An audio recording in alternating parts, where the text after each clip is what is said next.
Gempa besar Turki membuat kita sebaiknya mengenal negara Turki lebih jauh lagi, juga mengenal tokoh sentral negara tersebut, Pak D. Erdogan, lebih jauh lagi. Erdogan yang dengan tegas berkali-kali menyatakan akan membuat Turki ke zaman kejayaan Ottoman kembali seperti di abad 17 yang menguasai seperempat Eropa dan Asia Barat hingga Afrika Utara adalah pemimpin kelas dunia yang bermain agresif berperan di kawasan. Sengaja kita ungkap banyak pemimpin besar dunia saat ini yang sedang berkuasa agar mengingatkan kita akan pilihan raya yang sebentar lagi di Indonesia di tahun depan untuk memilih tokoh yang kelas dunia agar Indonesia bisa diperhitungkan. Tidak seperti data di banyak literatur geopolitik dunia saat ini yang tidak meletakkan Indonesia bahkan sampai tahun 2050 sebagai pemain dunia atau sebagai global player karena kebijakan luar negerinya dianggap lemah. Di abad ke-14 saja Indonesia dihormati dengan Nusantaranya Majapahit yang kemudian melemah lalu masuk Belanda menjajah yang sewaktu kemerdekaan Indonesia baru bisa merebut wilayah apa yang Belanda jajah saja, bukan apa yang Indonesia miliki yaitu Nusantara. Kalau semangat Nusantara sebagai visi bernegara, maka Malaysia, Singapura, Brunei, Selatan Filipina, Timur adalah wilayah Indonesia. Sama seperti semangat Erdogan yang akan mengembalikan kejayaan Ottoman di mana Suriah, Yunani adalah wilayah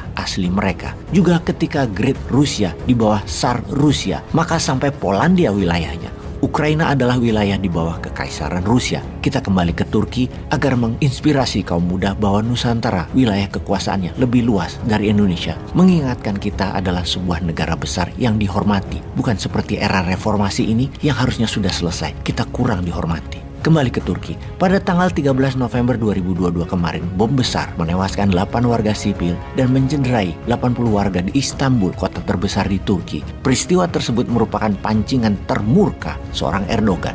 Kelompok separatis Kurdi yang berada di wilayah tenggara Turki dan utara Suriah adalah tuduhan dalang penyebab bom tersebut. Kelompok PKK atau Partai Pekerjanya Kurdi dan SDF atau Syria Democratic Force, pasukan demokratik Suriah, milisi yang didukung Amerika yang saat ini mengendalikan timur laut Suriah. Sebagian besar pejuang SDF adalah orang Kurdi yang dianggap Turki sebagai cabang atau underbow dari Partai Pekerja Kurdistan. PKK tersebut yang dilarang di Turki. Seminggu kemudian Erdogan memerintahkan pasukannya menyerang sepanjang perbatasan selatan Turki dengan pesawat pembom di kota-kota sepanjang perbatasan di wilayah Suriah seperti kota Tal Rifat, Ain al-Arab, Cizre, Hakurt, Kandil yang merupakan wilayah populasi Kurdi dihujani bom dan roket oleh Turki. Kemudian di tanggal 21 November 2022, pasukan darat Turki masuk 30 km jauhnya ke dalam wilayah Suriah, menginvasi wilayah utara Suriah yang di dalam agresi militer hal ini disebut sebagai Deep Safe Zone, pengaman wilayah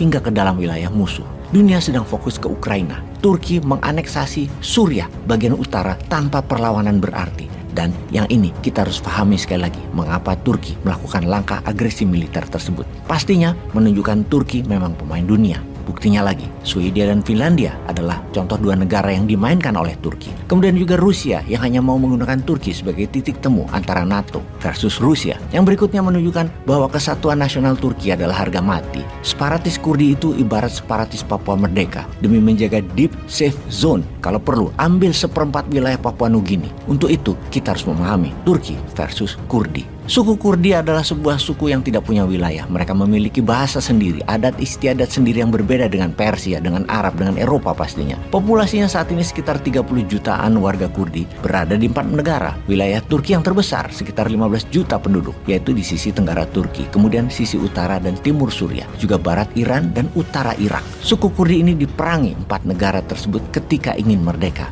15 juta populasi Kurdi menempati 1/5 wilayah Turki. Sisanya yang 15 jutaan berada di 3 wilayah negara, Suriah, Irak, dan Iran. Semua ini membuat suku Kurdi adalah suku terbesar di dunia yang tidak punya negara. Mereka sejak ratusan tahun ingin membentuk negara Kurdistan. Namun Kurdi yang diperangi dengan brutal oleh Iran dan Irak misalnya, yang melarang bahasa Kurdi dipakai atau dihukum, Kurdi tetap bertahan dengan siksaan berat hingga saat ini. Saat ini, kekuatan Kurdi ada di wilayah Suriah sisi timur laut dan utara. Mereka merapat dengan ISIS dan mendapatkan senjata dari Amerika. Di mana kekuatan militernya menguat, diperkirakan mereka akan meluaskan wilayahnya ke Turki, Irak, dan Iran. Dan kalau hal ini terjadi, maka Turki akan kehilangan penduduk. Wilayahnya 1/5 akan hilang. hilang, akan kehilangan pendapatan pajak, akan kehilangan sumber daya alam, persis seperti lepasnya Timur Timur dari Indonesia yang menilainya mungkin 1.000 triliun lebih. Itu Timur Timur bisa lepas juga dan Turki jadi rugi. Turki tidak mau hal ini terjadi. Great Ottoman baru tidak ingin hal ini terjadi, dan Erdogan bayar mahal semua itu demi keutuhan negara kesatuan Turki. Untuk itu, kata Kurds, Kurdistan, dan bahasa Kurdi dilarang dipakai di publik di Turki, hanya dipakai sebagai pelajaran kebudayaan. Tindakan represif tersebut bukan hal baru. Turki sudah lebih dari 100 tahun memberlakukan hal tersebut. Baiklah sahabat Newmind, dengan informasi ini, apa pelajaran yang harus dilakukan Indonesia ke depannya? Adakah peluang Indonesia kembali menjadi Nusantara? Atau bisakah Indonesia dalam 50 tahun ke depan kembali masuk menjadi negara top 10